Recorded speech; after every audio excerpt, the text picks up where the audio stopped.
We're floating like butterflies and stinging like bees. Rumble, you badass jet pilots, rumble. Hi, welcome to the Wingmen Show. My name is Drew Brown. We hope to inspire, entertain, and learn something so we can all make this world a better place for our children. I'd like to introduce to you somebody who's my friend, my wingman, my main man, and I have a wingman watching my back, Dr. Paul Thompson. Hey, Paul, what's happening? Oh, not much. Hello, everyone. I'm Paul Thompson, and you just heard from Mr. Drew Brown, Dark Gable. He's the American dream. He's the man, the myth, the legend, the pilot's pilot, the role model's role model, and most importantly, his royal fullness. How are you doing today, Mr. Dark Gable? I'm doing great, and I'm glad I'm full of knowledge, Paul. I'm glad I'm full of knowledge. Well, we're going to have a great show right now. Check this out. Brother Paul, I really was thinking about something that's amazing, and it's that wingman story we have. We're going to do a story about a real-life superhero, what they look like to a Jew. And I can say that because I'm a Black Jew. I can say stuff about Black. I say stuff about Jew. I have a lot of things I say stuff about. The wingman story, man, it's going to blow you away. What I want to talk about is, though, mothers or fathers, but mostly mothers that I've seen, who keep their children at home too long. And you and I had a great conversation. I think it was yesterday. He was the smartest guy you knew. And he just never made it because he stayed at home with his mama.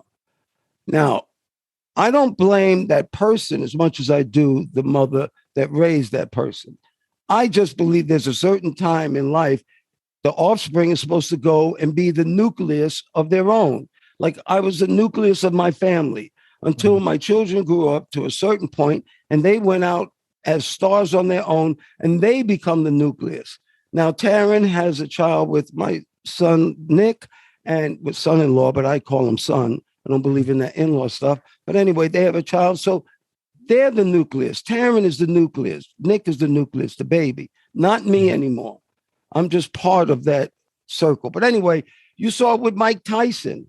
Remember that with Robin Givens? Oh, yeah. Her mother. I just believe there are a lot of mothers. And I think the reason is, in my own little silly way, and I don't know if I'm right. I'm usually wrong about everything anyway. But what I think is that the mothers have found their own personal doll that they don't ever want to give up. That's interesting. And, you know, they love them. They love them. They know them their whole life.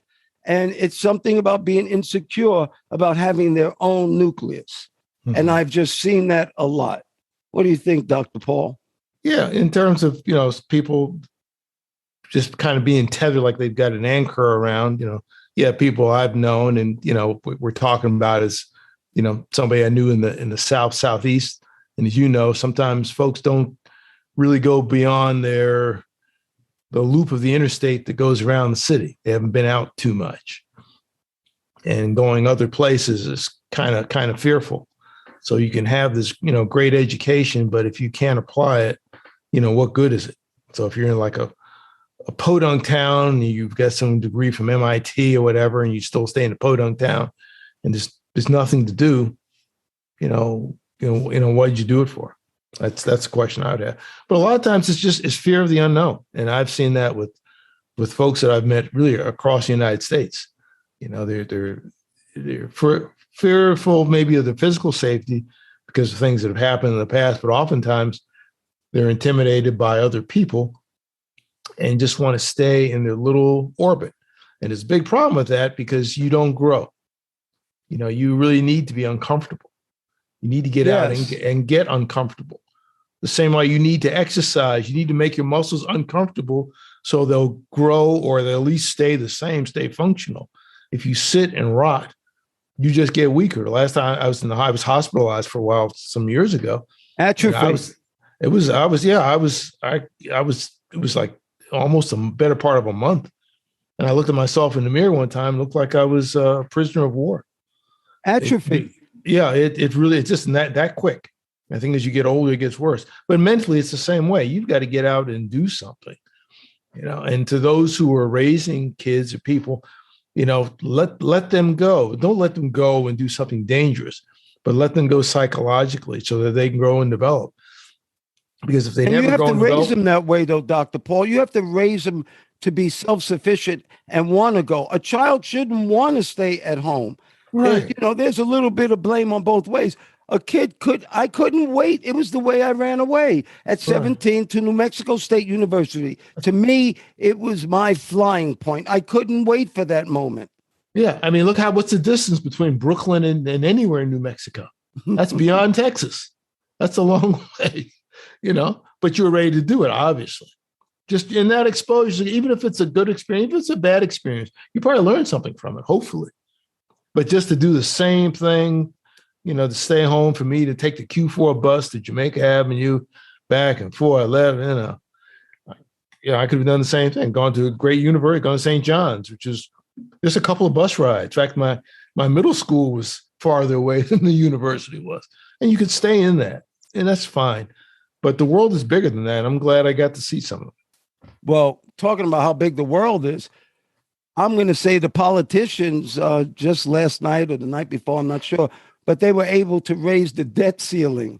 And I'm not saying Republicans and Democrats anymore, because I'm going to say politicians, because if these fools can't get together to do right for the American people, I have no idea.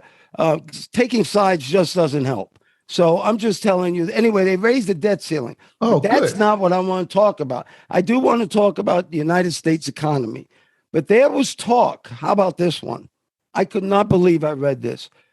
Of the U.S. Mint minting $1 trillion coin and depositing it in the Federal Reserves to help our loan situation and clear most of it up. I mean, you're talking about finally exposing that this entire thing is bullshit. I mean, we're loaning to, what happens if we default? You just print more money. When are we finally going to learn the truth about our economics and how you have to take care of yourself? You better have your own money. You better not be waiting on anybody else to take care of you. And that's how I felt. I was raised like that once again. It wasn't in the perfect home, but it was in a home perfect enough to make me go out there and want to succeed. Yeah. Well, I'm kind of a late bloomer here. The whole money thing. What we have is what they call fiat currency. Your basic paper currency is fiat currency. Fiat comes from Latin. I think it means let it be so. So basically, Nixon took us off the gold standard. So gold, used to be gold and silver used to back the currency. He took us off the gold standard. Said, well, you just print the money. Well, what makes it good? Well, my word says it's good. That's the fiat part. It's edict. I say it's good. It's money, and that's it. The $1 trillion coin. Now, I looked at it the other night. $1 trillion coin, based on, it would have to be made out of platinum, and they could actually do it. They could actually do it because Congress can actually regulate gold, silver, copper, and something else. But for some reason, they can't regulate platinum. So the administration, they could mint a coin for $1 trillion. Well, how big would the coin have to be? But platinum, I think, is running around $1,500 an ounce. I think it would have to be $1 trillion coin would weigh somewhere about north of 42 million pounds, physically, 42 million pounds. But they could actually make it the size of a silver dollar and just say, "This is my coin." This is all BS, and it wouldn't solve all the problems. It just buys more time. No, they could print actually another one next year. Paul, come on. I know how to solve this problem. Oh, they print more than one. Okay. Yes. And talking about the world and world economics, first of all, ladies and gentlemen, that's why Dr. Paul is Dr. Paul. You really explained it very well. Thank you for being so smart. I mean, you explained what I said. I said bullshit, and you actually explained what that word meant. Thank you so much. Yeah, you're not wrong. Yeah, but thank you for being so smart. Anyway, how about this one? China is now, and we know about this because we were involved in some of these. China is now flying jets over Taiwan. Taiwan is having an Independence Day parade, and they are now instigating problems with Taiwan because Taiwan wants to be its own country, obviously, and China doesn't. And Right. you and I were talking about this. Now, there are two kinds of warfare, and one of them is strategic. The other one is a word that I will print on the YouTube here when I find it. Because if nuclear goes down, it's over for everybody. So now you're not going in the house with a gun. You're going in the house talking like you're a mob boss, which we'll talk about later, saying what your guys can do. So there's no more one-on-one. So all I'm saying is if China does actually go into Taiwan, Taiwan said there's going to be some serious problems. What do you think America would do, Dr. Paul? Well, first of all, you talk about war. Only wars I know about is just hot war and cold war. Hot war is fighting, cold war is not. I don't see a nuclear exchange. That whole thing with Taiwan, people don't know. Taiwan, they used to call it Formosa, and it was colonized by the Japanese. Actually, it was colonized by other people. I think the Dutch were down there, but the Japanese colonized it for a while. And then at the end of World War II, Japan lost control of it, went back to China. There was an internal war in China, what they call the Republic of China. There was a group led by a guy named Chiang Kai-shek. They were losing, so they fled. They fled the mainland and went to Taiwan, what is now Taiwan, and say, we're separate. And since that time, China says, no, come back here. This is ours. So it's a back and forth. It's kind of a family feud, but it involves a vital part of the area, vital part of the world. A lot of major shipping lanes are right there too. So I don't see a big war. Basically, everything would stop. The world economy would stop. Russia would be involved. And I think that might have something to do with the deal that the U.S. and Australia struck with getting nuclear submarines. And when Australia was supposed to get them from France, but now they're getting them from the U.S., more capable. And I'm thinking, well, what do they need nuclear stuff for? Who are they going to nuke down there? Nobody in the Solomon Islands, not India. So it's probably a chess game. So, if basically everything would stop. Well, I think people, first of all, I'd like to correct everything I said prior to you speaking. It's called tactical and strategic warfare. Okay. Tactical warfare is with conventional weapons. Strategic warfare is with nuclear weapons. So please, we need to make that correction. Strategic meaning strategy. And what we are trying to do as a world, as a nation of peace-loving people, is keep nuclear weapons away from somebody who might be ignorant enough to actually use one. And if they use one against a country who has them, they will be demolished. So it's called a dirty bomb, one who can, like North Korea, if they're stupid enough to actually throw a nuclear weapon in the air, there's going to be all kind of shit that's happening. And that's why everybody is against crazy people having big time weapons. And one more thing about nuclear weapons, the guy who invented it, Oppenheimer, I lived in the Virgin Islands, Katrina and I, in St. Thomas, and the island right across was St. John. And he had a house on the water there, and it was called the Oppenheimer House. And when he found out the damage he could do when he invented the atom bomb, he went to live on that island, not to talk. He became a recluse, and he didn't talk to anybody anymore, talking about nuclear weapons. But I do have this for you. I have a Wingman Show PSA. A Wingman Show PSA. Tony the Tiger, the famous Tony the Tiger, finally says, they're great. And he means it, because Tony is actually becoming healthy. And that's because Kellogg's has gone on strike. Kellogg's has gone on strike. Sugar cereal will be hard to find. Yeah. Now, I say that because Kellogg's, I think Nabisco, they have just gone on strike because of money, obviously. But these cereals, I didn't let my children eat, Count Chocula. I just didn't let them do it. I have to lie and say my favorite cereal in the whole world was Captain Crunch, but it was a special occasion that I got to eat Captain Crunch. Point being that these companies are now going on strike, and it's going to be very hard to get these cereals, which is going to probably make the value of these cereals go up. What do you think about Kellogg's and Nabisco and makers of these fine products for our children going on strike? Yeah. Well, they got a labor dispute. I guess they're working overtime since the pandemic kicked in. I guess people are home eating more of this stuff. So they're saying they're working 7 days a week, X number of days, want more money. I guess they've been in contract talks for a year and they're kind of at the end of the rope. And the management says, well, if you don't knuckle under, we're going to move everything to Mexico, which is interesting, or more stuff to Mexico. So you'd be getting more of the junk food that's not less regulated coming from another country, probably. So good luck with that. Yeah, I stopped eating that stuff a long, long time ago. I did like some of it. Captain Crunch was way too sweet for me even then as a child. I didn't care for it too much. But everything was sugar. All that stuff is sugar and refined grains. That's the worst thing. Probably the reason I'm not sick today with diabetes and all that other stuff. Did get a lot of exercise. Got a lot of exercise. So when you're super young, you can be kind of dumb in a lot of things and still recover to a point. I think most of us can, but I think the stuff they have now is it's so addictive. And I see so many folks running around, these giant 9-year-olds who are like mini sumo wrestlers, just eating these unrefined grains and carbohydrates and sugar with a little food coloring. And that's their nutrition. But they probably don't take a vaccine, though, because they haven't done their research on it, done their research on the vaccine.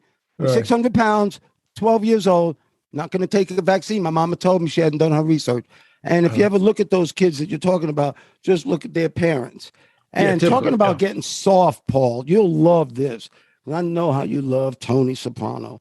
Well, it is now reported that the old-time mob bosses, the real OGs, the mob bosses are very frustrated with the younger mob bosses, saying that they're soft, saying they text too much, saying that they're not even complying with the mob rules. I think this is one of the funniest things in the world, that the young guys in the mob can't even live up to the old-time standards of not touching family. There were certain things that the mob always had. They felt like they did right to a point. And these mob bosses say these kids are on their phone the entire time. What do you think, Dr. Paul? I thought it was kind of funny, too, because I think there's one of the aging member of the Colombo crime family, big-time guy. I think he got indicted on something, and the evidence they used, I think, might have come from a text. The kids, he was threatening he's threatening all these people, and they got the text. Or someone texted it, or he's texting it. He's not too tech savvy, So somebody did something wrong, and basically the handheld devices probably put him in jail. I think he's like 88 years old or so. So what do you think, Tony Soprano or Al Pacino, or what do you think these big time gangsters would do when they start talking to you and you start saying, excuse me, and start texting? Something happened to you. In fact, you say Tony Soprano. There was an episode, and I forget which one it was. I was watching it, The Sopranos, and he's trying to get his son to be more active or something. AJ was the son. Mm-hmm. And he was complaining to the wife, I'm going to get him I want to get him. He got to do something. He can't just learn. So he goes into AJ's room. He opens the room, and AJ's on the computer, and he's just laughing. He's just laughing. Ta, ta, ta, ta. And Tony, he's looking behind him. He just looked at him. And he closed the door. He goes to his wife and says, what's he doing? He's talking to some other jag-off on the computer. Then the scene changes, and you see AJ. He's at a construction site with a hard hat, and he's carrying 2 big buckets, through the gravel and stuff like that. He wanted to do That's something. what Tony did to him, huh? Yeah. I thought that was good. I thought that was appropriate. That was years ago. Well, you know something good about getting a little bit older and forgetting things? I just told Katrina this. I forgot most of The Sopranos. I'm going to get to rewatch that. I'm going to get to rewatch The Wire, and I really don't remember most of them. If it's long enough, I'll watch a Law and Order SVU, and I won't remember most of it. I'll remember, I think I saw it. But I do remember, though, Paul, we were talking also about our lives and what changed them and what time it changed and what year it changed. And for me, I really grew up when I was about 26 and joined the United States Navy. And there was a reason. I was educated. I was smart. I was doing things. But I had 2 children. And I had a responsibility that I delegated to myself that was above everything, and that was taking care of my kids. It was something internal also. It wasn't something that was, I guess it was taught, but it was an internal instinct to take care of my kids. And that's when I grew up. I just so happened to pick something that I never thought about before, and that was flying Navy jets. And I say that because I want to talk about what we actually did. I never, okay. Yeah, no, I could actually say, and I never flew an airplane before the Navy. I don't like using the N word, never. But I never did fly an airplane before I flew a Navy airplane. And within 2 years, I was trying to fly on an aircraft carrier at sea called the USS Lexington with the T-2 jet. And it freaked me out because we practiced hundreds of times the exact same landing.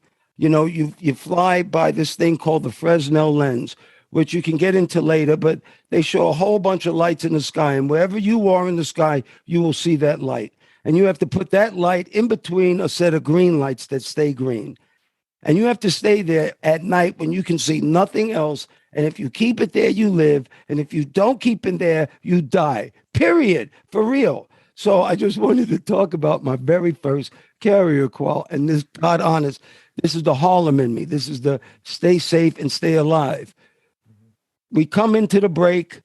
You have to break over the ship, I think at 1,000 feet. Might have my numbers wrong. But anyway, you break to the left. You come around, you throw down your gear, you throw down your flaps. You come around, you line up to the carrier, which is always going into the wind. You line up to the carrier and you start coming on down on these lights. Well, the very first time I came around and saw that goddamn ship in the ocean, because you're only supposed to look at the lights.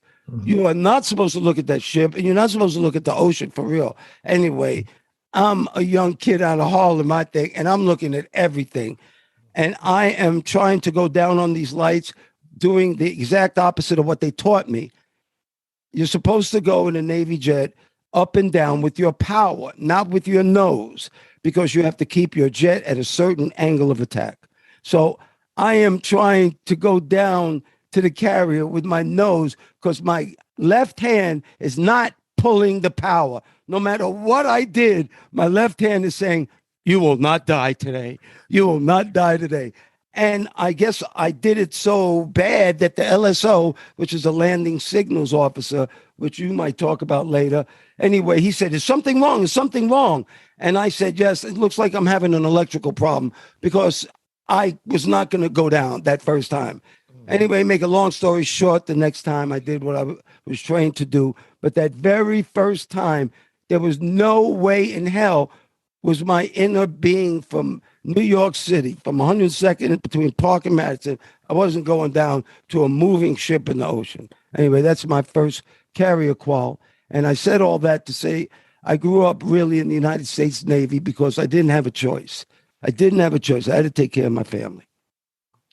Gotcha. Well, you know, there's a lot to be said for what you accomplished.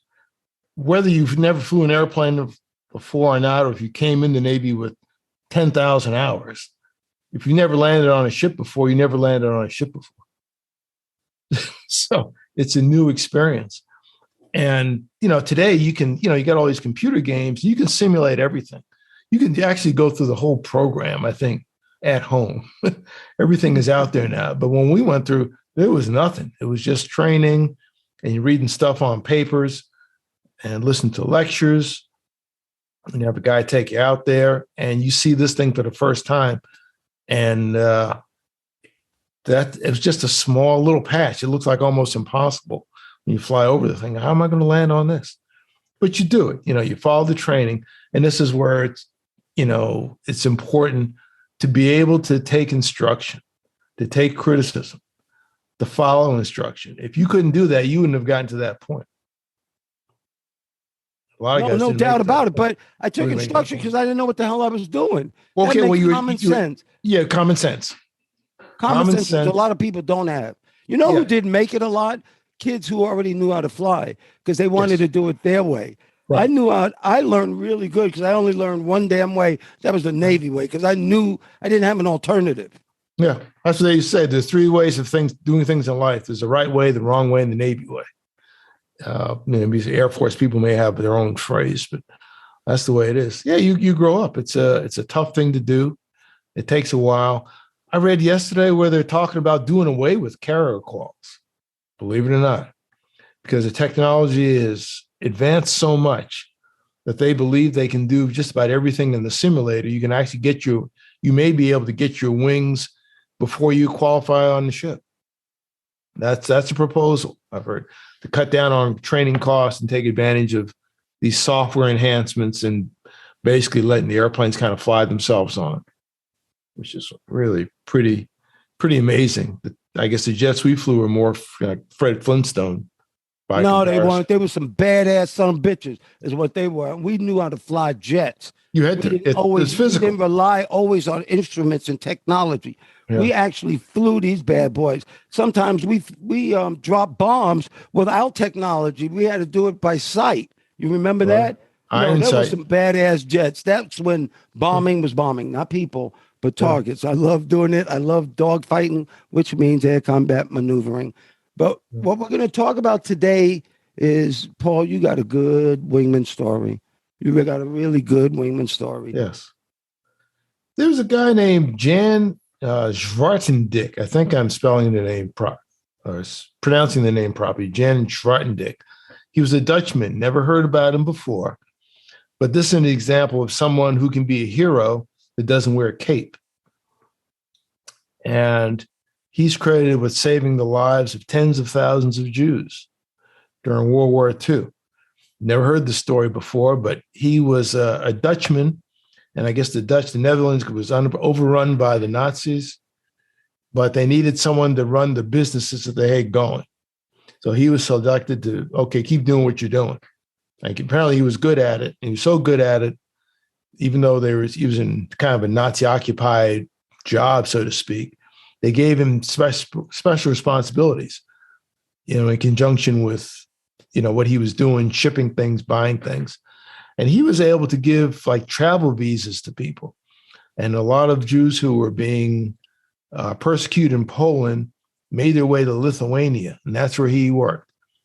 And long story short, he was able to get them transit visas going to the Dutch Caribbean. And they were going to Curacao. Never been to Curacao.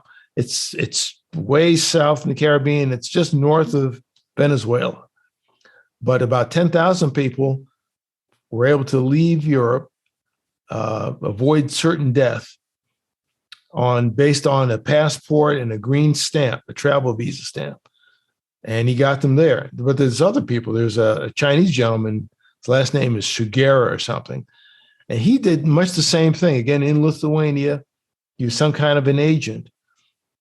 And he got a lot of Jews to Asia on the Trans-Siberian Railroad system. And they got into Japan. This is like 1940. This is before the U.S. got into the war, 1940. Mm-hmm. And from Japan, they either somehow got to other Western nations or went to Asia. I understand a good number of them ended up in the Philippines. That's another story. I'd read that a couple of years ago. So there are all kinds of heroes. Then there was another guy named Mendez, and he was able to funnel like between 10 and 30,000 Jews from France through Spain and eventually into Portugal.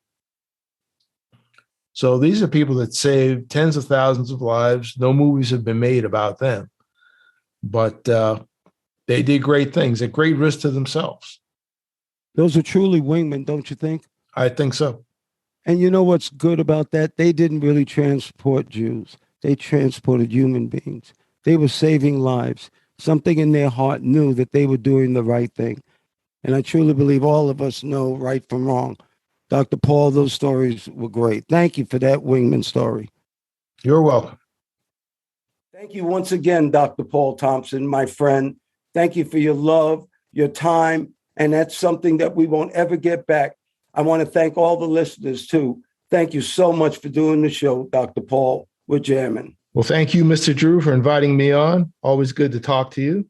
And ladies and gentlemen, Please remember to like, share, and subscribe to this podcast or any of the podcasts. If you're looking at YouTube, they say smash the like button. Don't smash it. Just press it gently and use as a link to all your friends. You can also look at us on our website, wingmenshow.com, WINGMEN show, SHOW.com, altogether, wingmenshow.com. And we hope to see you in the future. Thanks again, Mr. Drew. Oh, you're welcome. And we're still floating like butterflies and stinging like bees. Rumble, you badass jet pilots, rumble. May there be peace on earth, and goodwill towards all men and women.